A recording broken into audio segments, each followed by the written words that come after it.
madness that this contradiction has generated in me. Madness, I must say, that reached its head, I think, a few months ago when Sarah asked me for a title for a talk, and the most humble title I could think of was building an Apotheosis machine. We'll see how that goes. So. And I asked him how to pronounce it. But first of all, I want to take you back 20 years. I can't believe it's almost 20 years. In 1996, sorry, I forgot my notes. This game was created, and I think it's probably the first game ever created by a cultural heritage body. In this case, the Réunion de Musées Nationaux in France, working with a games company called Cryo. They created this fabulous game, and I'll tell you about it in a minute when I remember where my notes are. I've got a little bit of a clip. Sadly, we can't get the sound to work, but it shouldn't be much of a problem because it's only 30 seconds long, so blink and you'll miss it. And over it, I'll talk since the sound's not working. This features, off the back of the box, 25 hours of gameplay set in history's most beautiful palace, featuring Omni 3D that lets you look and move around freely and in an entirely 3D environment. Over 30 characters, modelled in 3D from period portraits that bring back to life actual historical figures. A stunning recreation of Versailles in 3D from period portraits. Sorry, I read that bit. Just as it was in 1685, which of course it doesn't exist in that state now. Over 200 paintings that you can study close up, and a soundtrack of 40 minutes of Baroque music, true to the period. Taking the role of a young servant, a Leland, junior servant of the king, the player discovers a plot to kill the king and burn down Versailles. And over the course of the game, obviously, he foils the plot, but you also get the opportunity to explore the 3D model of what the palace possibly looked like in 1685, and you also had access to an accompanying encyclopedia of all the real facts and figures behind the creation of the game. It proved to be pretty popular. In fact, they made a second one, and the Réunion Nationaux de Musées commissioned a couple other ones, one about medieval Italy and one about ancient Egypt as well. So why now, 20 years later, aren't we inundated with historical adventures like this? Well, I don't know, but I might have a clue. Let's just go back to why we should be interested in games. Espen Arseth is a Scandinavian academic who writes a lot about games, and particularly about narrative theory. If you've heard of the ludology versus narratology debate, he is on one side, although this paper actually says it's not a debate at all. It's everybody else that doesn't understand it. The key thing that he points out is that games aren't a thing. Games are many things. Complex software programs that can emulate any medium, including film, text, novel, graphics, novel, and for that matter, it can simulate board games and sports. And obviously I contend that our interpretive environments are actually very similar. They can also emulate or indeed contain and use any medium, including film, text, novels, graphic novels, and board games and sports. And so there's already quite a lot of crossover between the two. But it seems to me that game designers have become cannier manipulators of emotion than the custodians of our heritage. So, I like this book, by the way. If you're interested in games, even if you're not interested in actually designing games, as the title goes, if you're just interested in how games are designed, this is a really readable book by a young Canadian game designer. Came out last year. I met him on Twitter. It was great. And he talks about museums, actually. He kicks off quite early on in the book by saying, if we look around, we find interactive narrative everywhere. Museums and art galleries are interactive, non-linear narratives where visitors explore a story or an art movement in a semi-directed, personal way. Ancient ruins and urban graffiti tell stories. These interactive forms, museums, galleries, real spaces, real life, should be the games designer's first touchstones as we search for our narrative tools. Now, he points games designers towards heritage and elsewhere in an attempt to dissuade them from focusing on cinema as the sole source of narrative fiction. And I'm kind of interested in making that journey the other way and see what a really good game, not one that's purely based in cinema, but cinema does come into it, how that tells stories and what that can teach us about telling stories in narrative spaces. But he gives us a number of emotional triggers which games designers use to engage their players, and I just want to whiz you quickly through those. There's a lot of them though, so I'll go quite quick. Stop me if you have a question. Okay, first of all, there's the classic challenge. The idea of having to learn patterns of play, having to speed up your reactions, having to predict what's going to happen in the game, that's kind of the meat of most of the games. I remember very early on, when I was a very young man, my friend had an Atari 2600, and he had Space Invaders on that. And I'd only ever played Space Invaders occasionally with 10p pieces, very rare 10p pieces. He got to play it every day, so he learned the patterns of the Space Invaders. And it was really impressive because he was able to predict where the Space Invaders were going to be and just put his gun there and shoot them. And so that challenge is obviously a big part of gaming. It also, though, happens in museums. This was a thing that some guys I know did at the Royal Scotland Museums in Edinburgh, and it's a game of capture the flag in the museum. You had to take territory by finding objects and then sort of sitting on them, and other people would run around the museum trying to grab the objects off you when you went to look for something else. So that sort of challenge we can do in 3D, but I think the biggest thing that you find in games that we do in museums and on heritage sites is acquisition. Most games have some way of collecting points, or money, or treasures, or abilities, and of course we do that too. This is a picture of my son just a few weeks ago playing an AR game at the National Maritime Museum.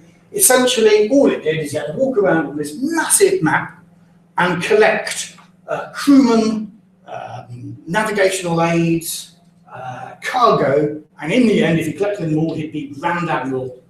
Now, the interesting thing about this is a huge map, about twice the size of this room, taking the entire mezzanine floor. It's surrounded by banners advertising this game. There's a lovely lady. You can get this game on your iPad, but it didn't work on mine. But there's a lovely lady handing out Samsung tablets in these heavy protective cases here, which you can borrow and use. And we were the only people using it. We weren't the only people using the map. No, there were loads of kids all over it, rolling around. It's a lovely soft surface. Getting under the way, spoiling the AR thing, because of course they'd crawl under your thing and suddenly the thing you were collecting would disappear off your screen because it couldn't recognise the image of a 3-year-old running around. But yeah, lovely map. Actually, not many people using this game. I had some thoughts about that.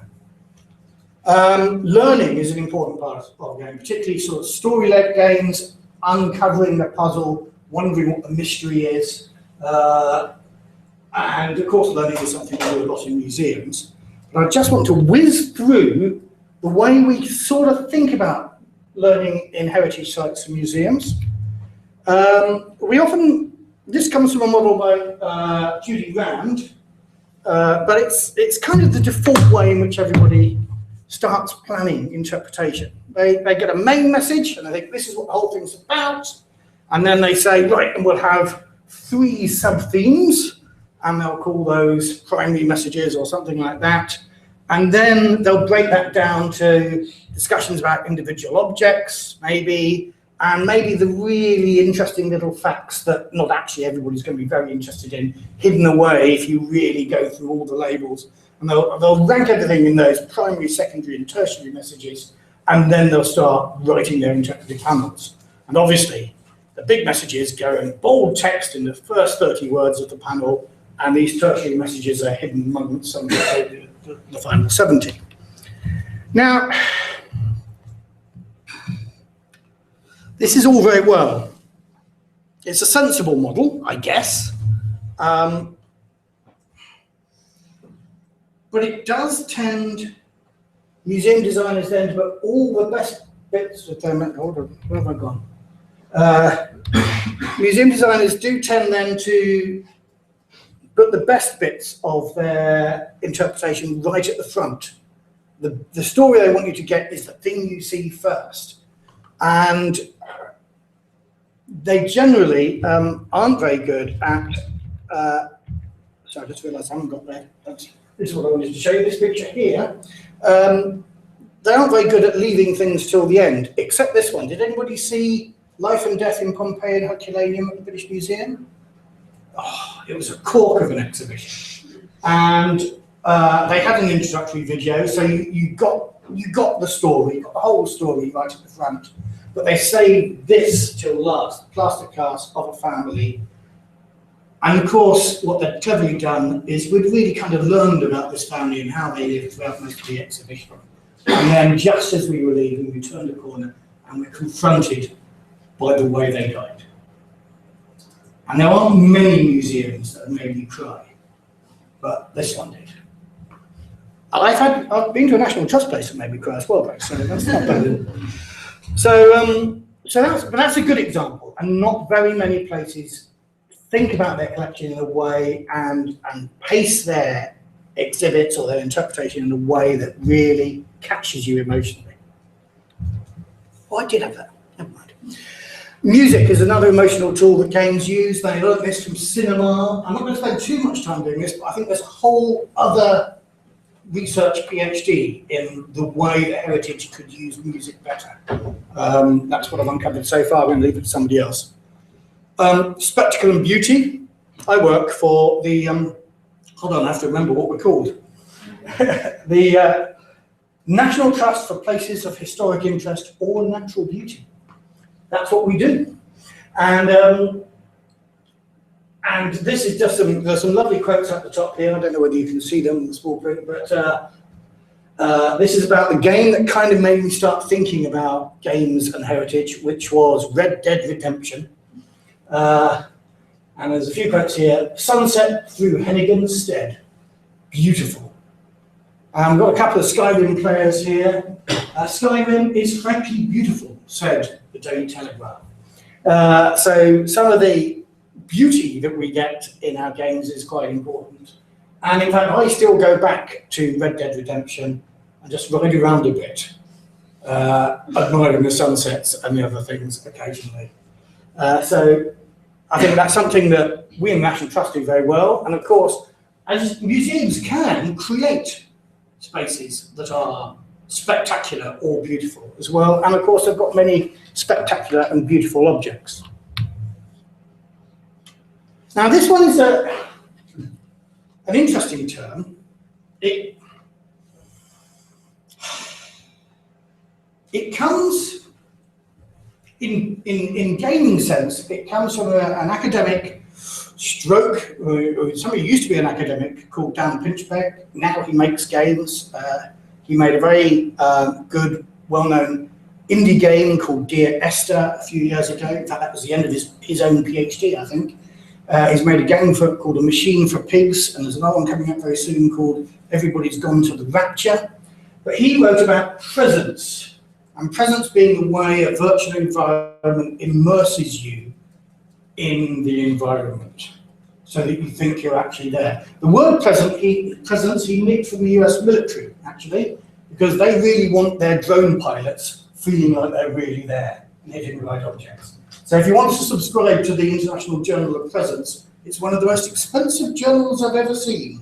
I haven't found a university library that subscribes to it yet, except for, I think, MIT and those places that have got big military contracts. So, but there is a thing there about how, not so much about being immersed in the environment, but how the environment reacts to you. So one of the things I love about Red Dead Redemption is the way the grass sways as I walk through it. If I'm off my horse. And I think possibly where you can most get immersed in an environment and have it reacting to you as a visitor are in immersive historical towns like Plymouth Plantation and Colonial Williamsburg and folk museums, particularly in Scandinavia. Not something that we do brilliantly, I guess.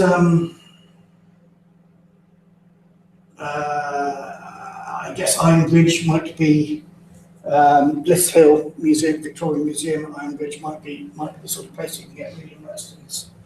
But we generally don't devote enough space to it or enough people to populating it. Social interaction, I won't spend too much time on this, but obviously if you get to interact, it's part of the whole presence thing. In fact, maybe you could wrap all of these triggers up in presence, but the idea of interacting with the characters in the game and them changing according to what you say to them. I've just got on here, I'm going to pull this out actually. I've got a new game that I read about in The Guardian last week called Blood and Laurels, and it's a text adventure, but one that isn't like a choose your own adventure. It's one where the characters that you're interacting with change. The AI behind the characters changes their behavior according to what you do to them. So at the moment, I'm being somebody, I kind of feel myself being Frankie Howard. But they all think I'm going to be Emperor, and I'm sure it's not going to work out well for me. But there we go. I'll tell you how it ends when I finished it.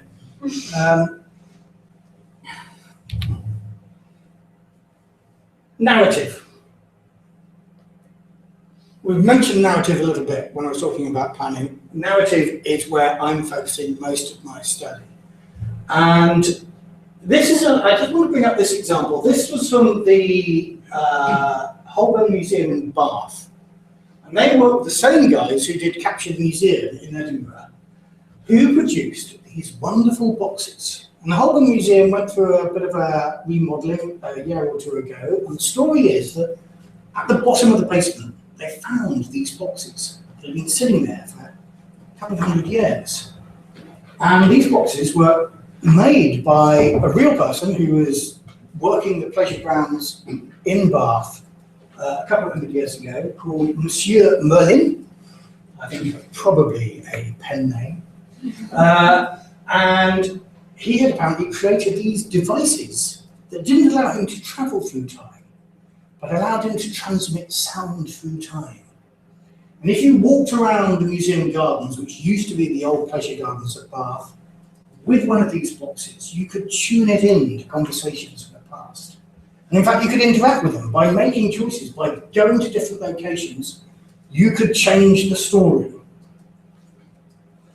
So I did some evaluation of this film because I was just starting my PhD at the time, and I thought, this looks fun, let's do it. But the really fascinating thing about this is everybody had a great deal of time, they all loved it, but nobody thought they were actually changing the story. So all the effort they'd made to actually make it, a pretty basic, to be honest, choose your own adventure, but it was. You got different endings depending on what you did. Nobody actually believed that they were interacting with the story. They thought they were just listening to a standard story. Which makes me wonder about the value of interaction, but I'm convinced interaction is a good thing. For time. So, armed with that, in support of a funding bid, I did some research, and I'll tell you exactly what my sample size was. That tells you the sort of results. But we got yes. So I had a very limited amount of time to do this. I did a web-based survey which we propagated through the social networks of the various organisations in this funding bid, through international gaming networks, through Eastleig's youth network, through local schools, the Winchester School of Art and the university. I got 226 responses in a couple of weeks, which isn't bad, although not all of them were very good. In fact, I think I could probably do some data cleaning and make more of them more useful. And it quickly became apparent that one of the challenges we have when we start thinking about games and places is people aren't actually that confident or even that aware about playing games outside the home.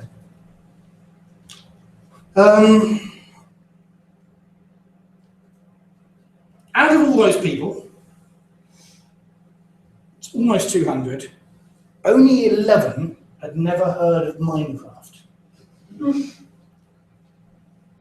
But when it came to mobile games, the biggest mobile game currently out in the world is one called Ingress. Has anybody heard of that? From Google, it is, to quote Android headlines, the mobile game that is taking over the world. Of the 200 people that spoke to it, 178 have never heard of Ingress. So mobile gaming and locative mobile gaming, I'm not talking about Angry Birds and Candy Crush, but games that use your location.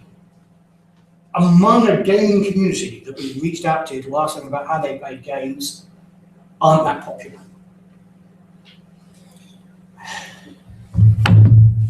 So we asked them what games they enjoyed, and this was a year ago or so. I'm sure it might have changed now. It might be, I don't know, Destiny now. But back then, it was Skyrim by a huge majority, which is great. I like Skyrim. Lots of archaeologists like Skyrim as well. I got a little cheer when I first showed a slide like this at Southampton. But it's a game that you sit or stand in your own home, in your own room, with your machine. It's not one that involves moving around. So I wanted to, part of this survey was trying to explore what sort of different sorts of gamers there were. And I had some questions to ask them about that. Now,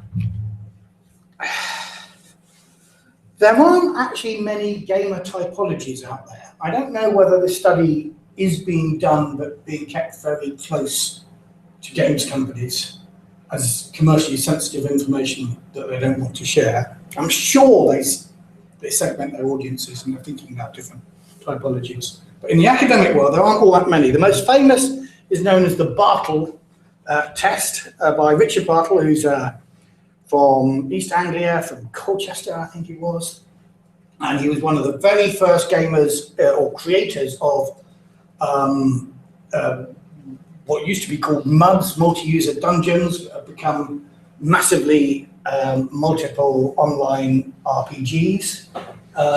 And he did a typology of the sort of people that play those games. But of course, that's just one sort of game and a very specific sort of typology that involved griefers who like to go around killing everybody else and stuff like that. I was looking for a broader typology, and I think the most interesting one that I found is by Nicole Lazaro, who is a consultant who works for games companies. She did some research which involves recording people's faces and attributing emotions to them as they're playing games. And she came up with this typology of 4 different sorts of fun. Hard fun is what serious gamers play. Sorry, serious fun is not what serious gamers do. So if you are a gamer who doesn't think that people playing Angry Birds are proper gamers, then you are probably what's called a hard gamer. So lots of shooting, lots of puzzles, lots of twitch, as they call it in the controls. And the sort of overwhelming emotion you get out of that is fiero, which is a word we don't have an English word for, but it is the pride of victory that you get after a hard struggle. It's an Italian word. Well, I think Italian and Spanish have variations of it. Then there's easy fun. People who like more story-based games tend towards the easy fun. If it's about exploring a story, these are the sort of people who might cheat just so that they can get to the next story. They'll look up puzzles. I know I did this at one point in Skyrim when I was playing Skyrim. I couldn't find a key anywhere. And having snuck past all these guards into this place to look for this key, I couldn't find the key. I wasn't going to leave this place without finding the key, so I watched a YouTube video to see how it was. And what really shocked me was the entirely different style of play, where this bloke came in with a big axe, killed everybody, and then went to get the key. And I left everybody alive, which is a problem, because one of them had the key, didn't they? And I had to go and kill him, but there we go. Then there's social fun. So, in fact, one of the characteristics of people that like people fun is they don't actually necessarily like playing games. They kind of like watching other people play games. And we're beginning to see that now in the rise of esports. There are plenty of people who watch other hard gamers' skills. But they will do, they will have very short, casual games. And then there's serious fun, which is a funny title for people that enjoy things like Candy Crush Saga. Serious gamers are very interested in what games can do for them, and seriously are looking to kill time and things like that at the bus stop. So they will play Candy Crush Saga, but they'll also play games that improve your mind. Those are puzzle games like Luminosity, for example, you might have on your iPhone. And they'll play games that may have a greater social purpose. So they're the sort of people that play all those games that researchers are doing at the moment to help sort out galaxies and decode DNA and all that sort of stuff that you can do. Now, I asked a number of questions to try and get people's profiles within those. I'll just give you an example. So these are the questions that I asked, which would define whether you're a serious gamer or not. I clear my mind when I clear a level. I like to play something that matters. I like to leave boredom. These are all statements that came out of the research that Nicole Lazaro did, and I sort of reverse engineered them into questions. So I began to pick up a profile of gamers, and this is what they all look like. So you can see the different profiles of different gamers here, and I think the most important for me is there's a lot of easy gamers about, which is good, because I have a suspicion that we're not particularly looking for hard gamers into creating games in heritage sites. We're looking for people that want a more casual experience. So serious fun, people fun, easy fun, there's quite a lot of those among the community I was asking, who are all gamers. There are still a big chunk of hard fun people, and remember, people actually belong to some degree to all four of these categories. So it's about what your preference is. So then, I'd also ask them some questions about the sort of games that or the sort of mechanics we might use if we were using game mechanics and interpretation. And to be honest, what I was hoping for was to see a really strong correlation between people that liked the sort of casual gaming aspects that's fun, and particularly this column here, locative interest, about being in a place to play a game. And so this is quite low resolution. But just point out, there's good correlation where it's pink, there's less good correlation where it's blue, and there's hardly any correlation at all where it's yellow. And that locative interest column where it subsides with the different gaming preferences is mostly yellow. In fact, it appears that it's only hard gamers who enjoy locative games. And it gets even worse than that, because if you actually analyze that data, the margin of error there, it's not a correlation at all, or it might not be, the sample size doesn't prove it. I cannot, as they say, disprove the null hypothesis. So there might be no correlation at all with these guys. It may be nobody's that interested in locative gaming. And in fact, actually, if you see all the people, I asked this on a 100-point Likert scale, There's only about 90 people in this sample, because I've introduced some more data washing, actually I need to use the full data set. But look at all these people down here. These people are expressing zero interest in games that require you to be in particular places. So it may be that we shouldn't be asking people to play games in museums at all, or in heritage sites. It may be that time hasn't come. Maybe, I'm wondering whether the reason these hard gamers are expressing interest is these are also the guys, I ought to try and do a relationship test, I'm not on this, with the guys who said they'd heard of and maybe were even playing Ingress. Maybe they're just right at the cutting edge of gaming, and then when everybody else catches up, although Ingress, I've tried playing Ingress, it's a lot of hard work. If you've got a job as well, I don't know how you can do it. But I think that might be a thing, you know, actually located to games at the moment take a lot of time. So we might not be creating the right located to games, or people might not be ready to play located to games yet. But it makes me feel that putting games in museums, like that one with the iPad that my son was using, isn't actually going to reach the entire market it should do. And in fact, I'm thinking about going to lots of cultural heritage organisations and saying, what were your expectations for numbers of players, and how was that met? Because interestingly, when you look at all the stories about those things, they're pretty vague on that. And then you also see those games disappear a bit later on. So that's why we're not interested in games, actually, at all. But I'm still interested in games. This is the last chapter, and we discussed my madness. I'm still convinced that games have got something to tell us about heritage and the way we interpret the places that we dig up or the collections that we've inherited.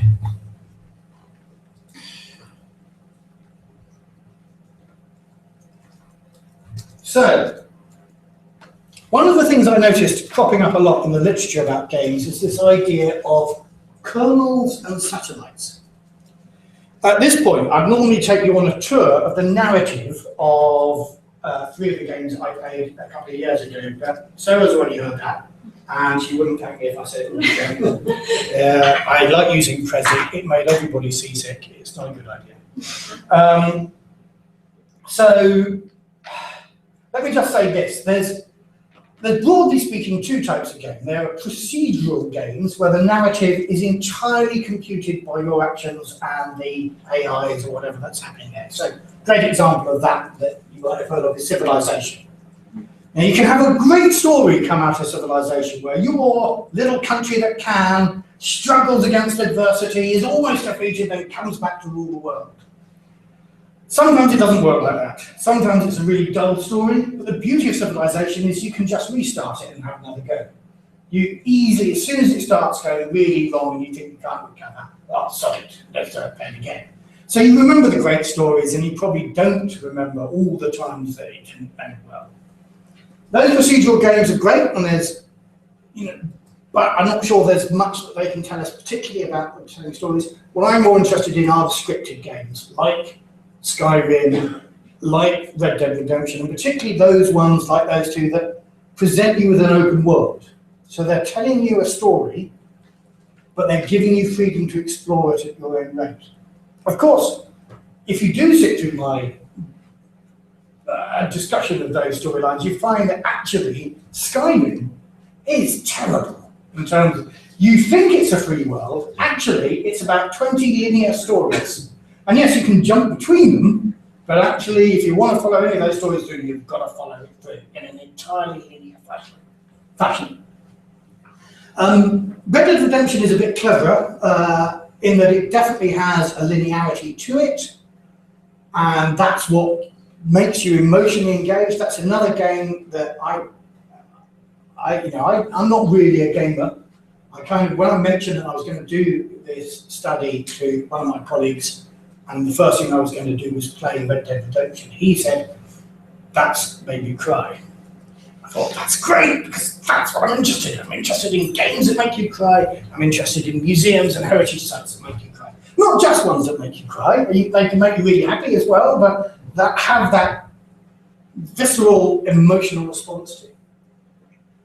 And it does make you cry, actually, if you play it all the way through. But at the same time, it gives you the illusion that you're exploring lots of different places. And that's through the clever use of these kernels and satellites. So in literary theory, these guys are the book to read who explain it. Lots of gamers mention kernels and satellites, but if you want to find out who coined the phrase, I think it's these guys. I haven't found an early reference. And they weren't talking about games at all, interestingly. Games in 1988 hadn't quite reached academia as a serious literary form. A few years later, early 90s, it's there. But right now, with these guys, they don't mention it at all.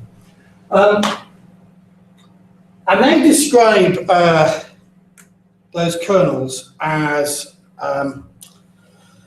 kernel events raise possibilities of succeeding or alternative events. What we can call, taking them rather literally, eventuality. They initiate, increase, or conclude an uncertainty. So they advance or outline a sequence of transformations. Satellite events, on the other hand, amplify or fill in the outline of a sequence by maintaining, retarding, or prolonging the kernel events that they accompany or surround. Now, that's their definition. I think what the really important bit is what I put up here. There's no satellite events are no less important than kernel events. But what makes a kernel event is its position in the sequence of the story. So it's the thing that moves the story on. And my computing colleague at Southampton, a chap called Charlie Hargood, says that's one of the great problems with interactive fiction. Interactive narratives, he says, generated or otherwise, suffer from the problem that as interactivity increases, the author loses control of the shape of the eventual narrative. He quotes some guys called Aylett and Luchart, who call it the narrative paradox. Allowing your audience to interact and change the course of a story reduces its cohesion, and therefore their engagement with the story. So if you want those really powerful moments that make you cry, we've got to retain some of the control. And at the same time, the places we look after, the collections that we're trying to interpret, we don't want to force people down a narrow route. You know, we're going through a big change in the National Trust. Once upon a time, there was only one way to go around our houses, and it was delineated by a couple of ropes that led you through the rooms, about 80 centimetres wide, which is just wide enough for a wheelchair. And you go through the rooms like that, you don't step over this way, and you don't step over that way, and you do it in this sequence. And I had really strict volunteers who would say, no, you can't turn around, carry on the way you've gone. I like to think we're better than that now. We have persuaded lots of our properties to introduce free flow. We've taken a lot of barriers down over the last couple of years, especially, a lot, you know, but we're giving free flow. Are we telling stories in the way we do? I think it's worth thinking about our guidebooks. Our guidebooks were novels written about particular things, pretty much. And the idea was, I don't know whether anybody ever did this, but the idea was you would read the guidebook, all 10,000 words of it, as you were walking around the site. You know, chapters were related to individual rooms, and they'd flip the story on. I don't think anybody ever did that. But you know, that's how we thought people would enjoy our museums and our sites. We want to offer people the interactivity to walk in the way they're interested and to look at the objects they're interested in, but we also want to engage them with the story of the place. So what can we do about that? Oh, wrong button again. Let's think about the way that generally heritage works. We take an object. This is just something I dug up out of the garage. We give it a label, and as I said a bit earlier on, you know, the first 30 words of that label are what we really want you to know about the object. The next 70 words are stuff we're hoping you'll be quite interested to find out if you've been grabbed by the first 30 words. Of course, we've got a bit more sophisticated than that. These guys are probably having the best time. They're having a conversation about the exhibition. There's somebody here who looks quite knowledgeable. She might well be an expert in the subject. She's their friend. She knows what they're interested in. She's crafting them a personal story about the place. It's really going to press their buttons, engage their emotions, and interest them in the whole, all the, not just this subject, but all the collection. This person hasn't got one of those friends. She might be friends, she might be. She's using an interactive, and that's trying to do the same thing. But of course, it doesn't know these people very well. It's not looking at their behaviours, it's not recognising anything in their paralanguage and their questions about what they're interested in. But it does give you a number of options, and then you click through to find the ones you want. Oh, sorry, wrong again. This person has got an audio guide. God, we love audio guides. Always. Well, we don't, not in the National Trust, they're too expensive. But lots of places like audio guides, and they're great because they kind of force you to listen to a story. Yes, they're a bit interactive, but you can miss bits out nowadays, but actually they get you to tell you a story as you walk around the exhibition. So that's pretty good. We like that. Of course, it's the 21st century. So we've got Bluetooth LE. Bluetooth LE are little beacons that are about the size of a dime, to use an American phrase. Little tiny watch battery, you stick them, you can hide them under your object or whatever, and they'll send out little signals saying, "It's me! It's me! Beacon number 1!" Or probably something with 16 numbers in it. And then that can talk to this fellow here with his device. And he can bring his phone or his device in, and as he approaches the object, he will get the label transmitted to his device. And not just the label, he'll also get maybe a bit of sound or video or something. But actually, at the end of the day, what he's getting is quite close to this audio guide. And because we know people's attention spans are short, we are still telling stories the way we have always done when we were constrained to labels and introductory exhibits and introductory films. It's really going to irritate me. We're going to put the beginning, the middle, and the end at the beginning of the exhibition. Because that's the only time we know that everybody's going to be listening to the story. These are our kernels, effectively. We could have more than this, I'm simplifying it for this sake. So we put the beginning, middle, and end right at the beginning of the exhibition, and then we say, right, and then you can look at the rest. And what we're not good at doing is ending well. We can end well. The life and death of Pompeii and Herculaneum is a good ending, but generally, we're not very good at ending well. So,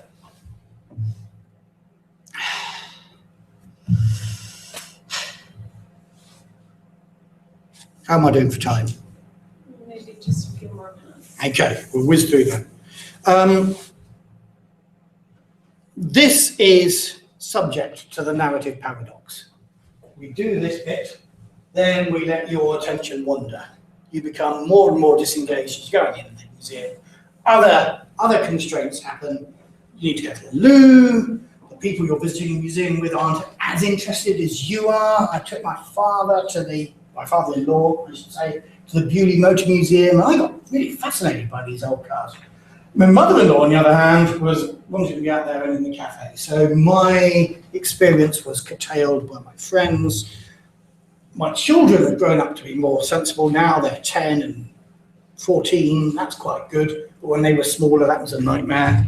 That's what brought my story to an end, generally, for every heritage visit. So what I want to do is get rid of these devices. I don't want people peering through these devices. I want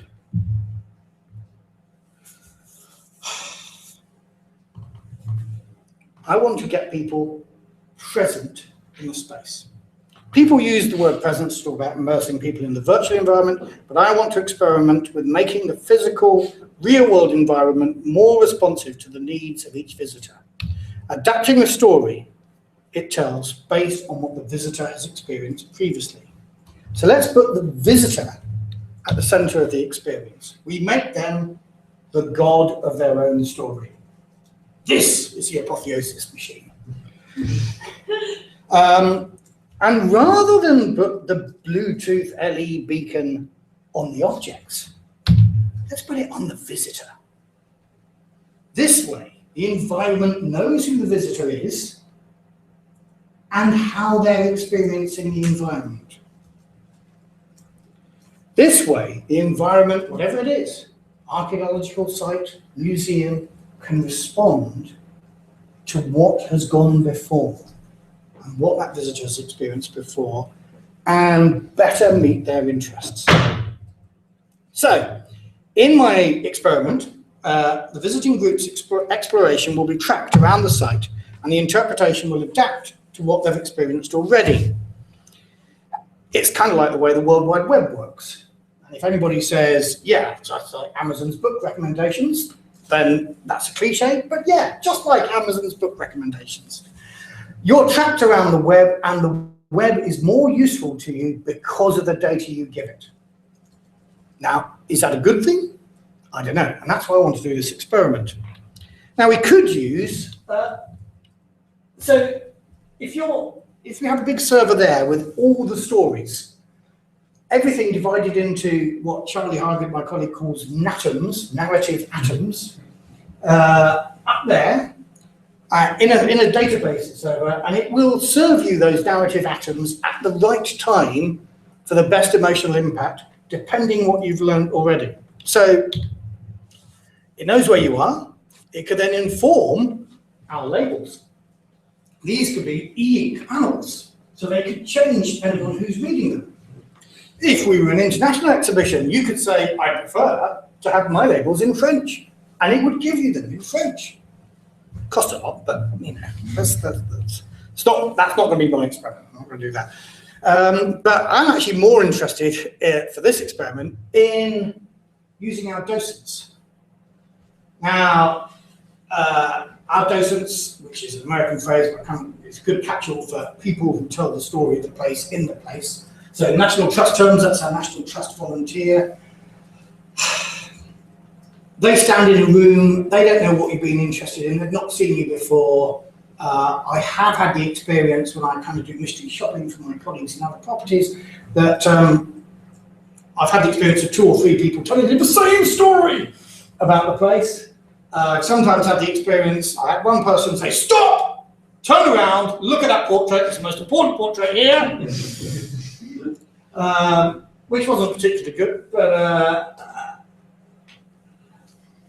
you know, I think we can empower our docents, wherever they are, National Trust volunteers or museum guides, by informing them of what you've experienced before, what you've learned before of the main story of the place. Whether have you had Kernel 1 and Kernel 2, beginning and the middle, are you ready for the end? If you haven't had Kernel 2, don't tell me the end of the story yet. Let's tell them the middle bit. Give them, if they've had Kernel 2, maybe give them some of the satellite things, point them to bits so they can actually reinforce that story for them before they get into the next room to Kernel 3. We can track people's time. It's really interesting. We know that in National Trust houses, broadly speaking, no matter how big or small they are, you spend 45 minutes in the house.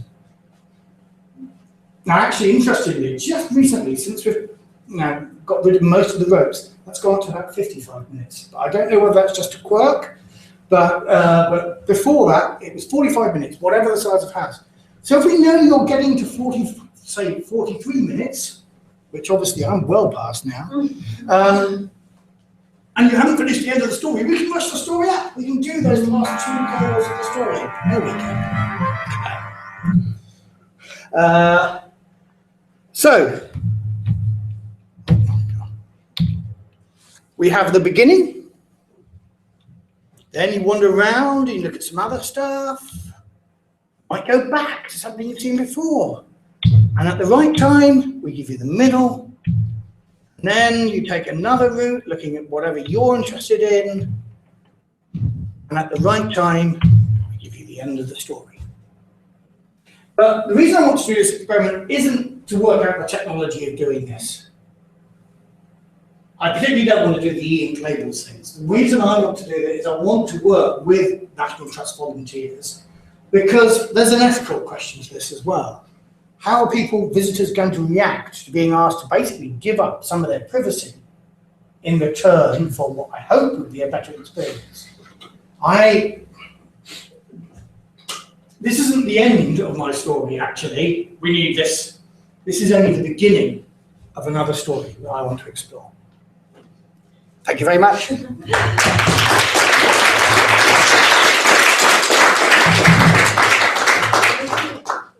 have some questions on Twitter too, so I gotta hold my computer at the same time.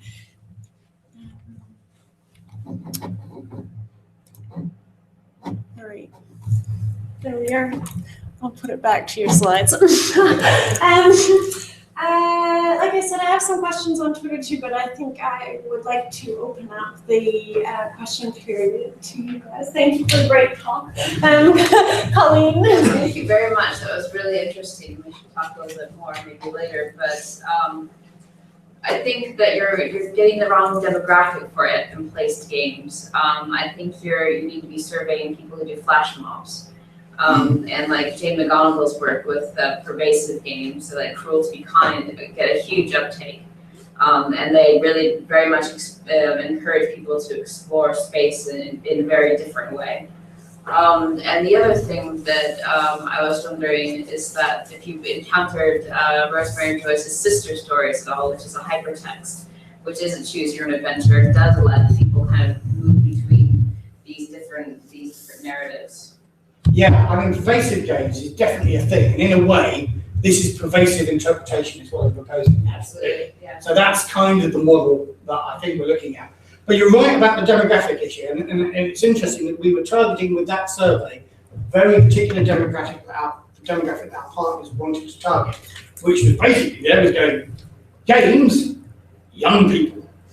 Now, interestingly, with that survey, we had an age range that we were looking for. The survey was actually a lot broader than that, but we were targeting it towards the young gamers that we thought would flock to our agent sites. And I think there is, but I do, I take the challenge, and I follow Jane McGonigal and stuff like that, but I still think that's actually still a relatively small proportion of our wider public.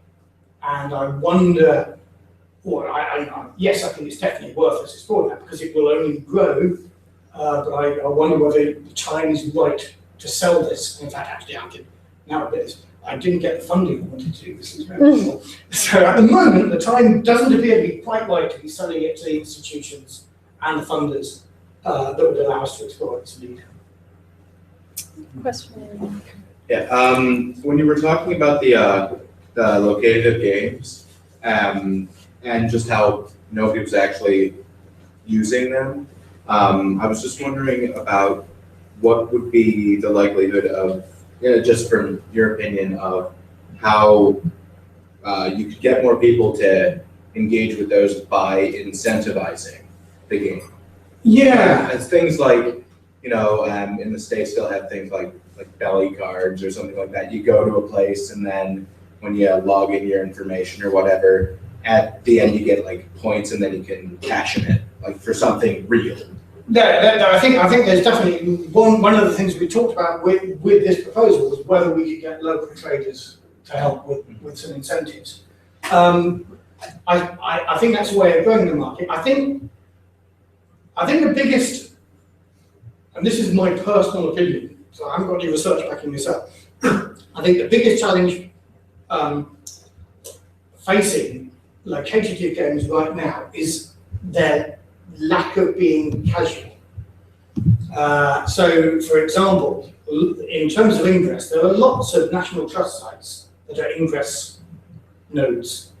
And I was thinking, oh, this is great, my job takes me to these places. I can go and capture these nodes all the time. But in fact, actually, even where I work around, loads of these places in the southeast, I'm driving from these places, I wasn't able really to get a satisfying experience out of working at these places. There's another one One of the examples we use is a game that involves being at different underground stations. And I think, I think the challenge so far is it's not something you can pick up and put down like you can, say, your Angry Birds or Candy Crush Saga, which has really been behind a massive explosion in the rise of gaming among the general population. And at the moment, located games do require more commitment. And in fact, Ingress is a great example where now people are building massive teams and coordinating their efforts across continents even to create wonderful stuff, which is great if you've got the time, but is so at the moment kind of excluding the big proportion. And for heritage, I think it's important that we try and find something that reaches mass appeal. Because there's been a lot of stuff, like Pinterest. What's it called? There's a site called History Pin, which is crowdsourcing historical photographs of places. Have you seen the paucity of photographs? And you've got this wonderful globe that's supported by Google, and you wander around and you look at, and there's bugger all there, basically. So there's, what we need, we do need something that's going to have a sort of mass effect. you need to reach a tipping point to get something to be really successful. And if we exclude too many people because we're asking too much of them at this stage, then we're not going to encourage other people to join in. So I think there's got to be something that's more casual, easier to join in and to get some satisfaction from. And if I were a game designer, I'd probably be doing that. Fortunate. Before we just move to the next question, one of the questions off of Twitter, which is from Joe Evans, who's based in the States, what essentially is aligned with what you were just saying, and perhaps you feel like you've already answered the question. And then because he says that Ingress leverages more and more publicly available historical data to create objectives for players that are primarily interested in the game first and history second, but the effect is that it's then bringing people to sites and therefore potentially creating new opportunities. And so he's asking, what can you take advantage of? And that's an interesting idea. Is should we be leveraging Ingress more organisationally, given that the National Trust, for whom I work, is the largest museum authority in the country. We have over 300 sites that we charge people to come to.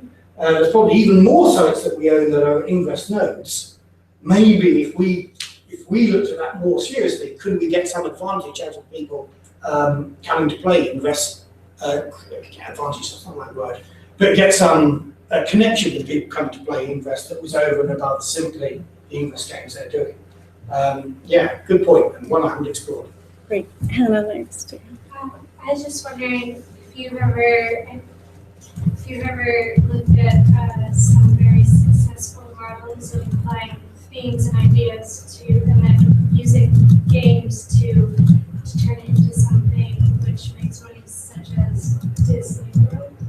Well, I'm kind of really interested in Disney because in Disney World, they get theming right. Actually, they get storytelling right.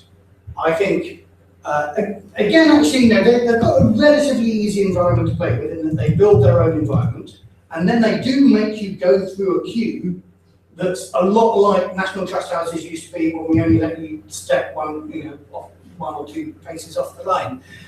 So you are fed through a story, but they're brilliant at their theming, and they're brilliant at their changing the pace of the story even while you're standing in a queue. So you get your intriguing beginning when you're in the queue, you get the shots and the strange sounds, and then of course at the end you get the ride, which is your climactic adventure. And even within the ride, of course, there are moments there where you get a bit of a rest and oh my God, it's off again. And one of my favourite rides ever is I can't remember what they call it, the Rocky Mountain Railroad or whatever. I think that's a brilliant environment, and it tells a fabulous story. I think I've changed Space Mountain in Euro Disney now, but I've done 3 Space Mountains. My favourite was in California when I was 11. Then I went to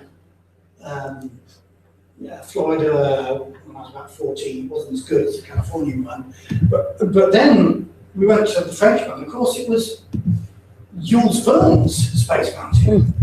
They've actually taken quite a lot of the decoration down, but the panels around there, used to, in the queuing area, they used to be steampunk panels. The screws weren't your normal screw with a Phillips or a crosshead. They were lightning bolt screws. And obviously, plastic caps there, but it gave you the impression you really were in a place that was built for that environment. So Disney do it really well.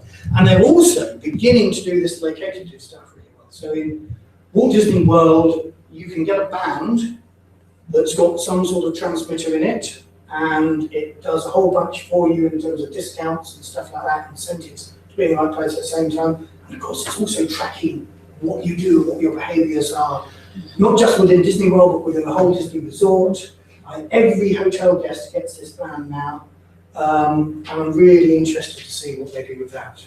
I've read, there's a great article I'll link to on my blog somewhere, where somebody takes one apart, which he shouldn't have done, because I think you had to give the band back or something. But anyway, he wanted to find out what was inside the band, and wrote quite a long form article about it. Worth looking at. Don? Just I'm interested not so much in the gaming side, but more your sort of participatory, personalised interpretation going around the site. You know, your Bluetooth individual in this personal experience. And I'd really love to see the results of a study looking at that. I just hope you don't get people like me, because I'm your nightmare visitor. I won't engage. If I see a National Trust visitor assistant coming towards me, I run in the opposite direction. Well, I won't use audio tours. I don't do, I want to go around on my own, in my own little bubble, in my own little world. Now, interestingly, I predicted you were coming. Yeah. I said that for the purposes of this experiment, we'd give you the thing, we'd ask some questions, and there would be a question like, do you prefer not to talk to volunteers? Yeah. And then, of course, there'd be a measure of success. So if you went through and the volunteer would have said, no, Don doesn't like being talked to. It wasn't going to be personalised, actually. It was going to be visitor number 171 doesn't like being talked to. Then it would do that. Although, suffered a bit, because I do remember part of the feedback for the funding bid is it seems to be an awfully expensive way of working out who doesn't want to talk to most of our volunteers. So that backfired a little bit. But yeah, I really still want to do that. Yeah, I think it's fascinating to see. And to see how people react. Yes. And what proportion of people are actually into, if you like, playing that role as a visitor. Yes. Yeah. I suspect it's going to be a small portion that you might want. Exactly. And I'm willing. That's kind of what I want. I'm kind of more interested in that personal response to storytelling than I am in getting the technology right. Because I'm not a technologist. That's fascinating. Thank you. Nigel? I'm sort of in a sort of parallel place to Don, really, in that I loathe the feeling of being manipulated. Yeah, and the two. I mean, there's a lot of what you said is fantastic. I love it. But just reflecting on the second model that you showed of beginning, middle, and end, implies that there is a single narrative to be told. And perhaps one of the advantages of the kind of dispersed narrative without ending is that at least you kind of get some choice as to where you want to go with it, which for some people, I suspect, Don and myself, will traipse along happily hand in hand, actually suits us better. Yeah, well, I mean, I think the advantages of the technology, if we did look at the technology for a bit, was of course it could store a whole bunch of narratives. And the reason I used that Sutton Hoo helmet is because I thought, well, there's the Anglo-Saxon narrative that the British Museum tells, and there's also the National Trust Sutton Hoo narrative that's all about archaeology and discovery and all that sort of stuff. So that's a great example where there could be two or more narratives. And in fact, a really clever iteration of that would say, oh, this person seems to be more interested in this narrative. Let's change our kernels and give him the archaeological kernels or the Anglo-Saxon kernels or whatever, and be really invisible to manipulation, as it were. Because like you, I hate being manipulated. But I think the reason I started thinking about games is as interpretive, as something we ought to look at for interpretive tools, was when people started saying of games that they were no longer on rails. Your Disney thing is entirely on rails. You can only do that experience. Lots of games in the 90s, particularly scripted adventure games, you did things in a particular sequence. And it's where they start saying, they give you, admittedly, it turns out to be the illusion of freedom, but they give you an illusion of freedom to tell you a story. That's kind of what interested me. So I resent that manipulation myself, and in terms of what the technology might do in the end, is it could be really adaptive. So Charlie Harger, my colleague at Southampton, is working on what he calls the narrative grade, which he's looking at being about creating entirely free-form documentaries where you express an interest in a particular subject, and as you go through the documentary, you say, well, I want to know more about that, I want to know more about that. But it's still, rather than the internet, which already does that for you, it kind of still manages to weave that into a story that's got some emotional impact as well. Does it then need an ending? Yes and no. Right? There will be a point when your experience ends on the site. Whether that's the ending of the story, I don't know. And I think we could be, on the narrative side, we could really explore how we break up our myriad of stories into natums, and then work out how they have a sort of flow of exciting bits and reflective bits and things like that, and then maybe finish with a Disney-esque style bang, but at the same time and say, and of course there's lots more for you to explore, this story doesn't need to end here for you, but you have kind of reached, it's 5 o'clock, we're getting to you out. At least you're going to go away going, wow, and that really gripped me and I want to find out more, as opposed to what I worry about. We have this survey in the National Trust, where obviously we're trying to monitor how successful we are at impressing our visitors, and our key performance indicator is we want, we started off saying we wanted 75% of our visitors to have a very enjoyable day at the National Trust, as opposed to the 90% of our visitors, 98% of our visitors who have an enjoyable day at the National Trust.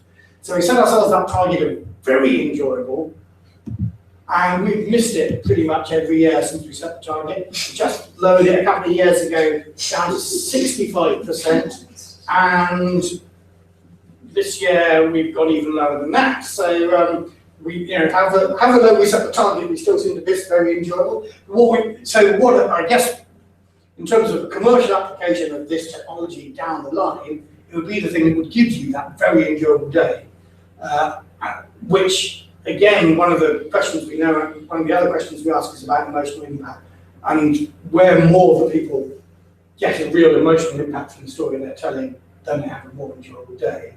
So I think what I'm looking for isn't to give you the ending, but to give you the emotional ending, as it were, if not the intellectual. An emotional payoff. An emotional payoff, that's good, yes. It's a question from Ken.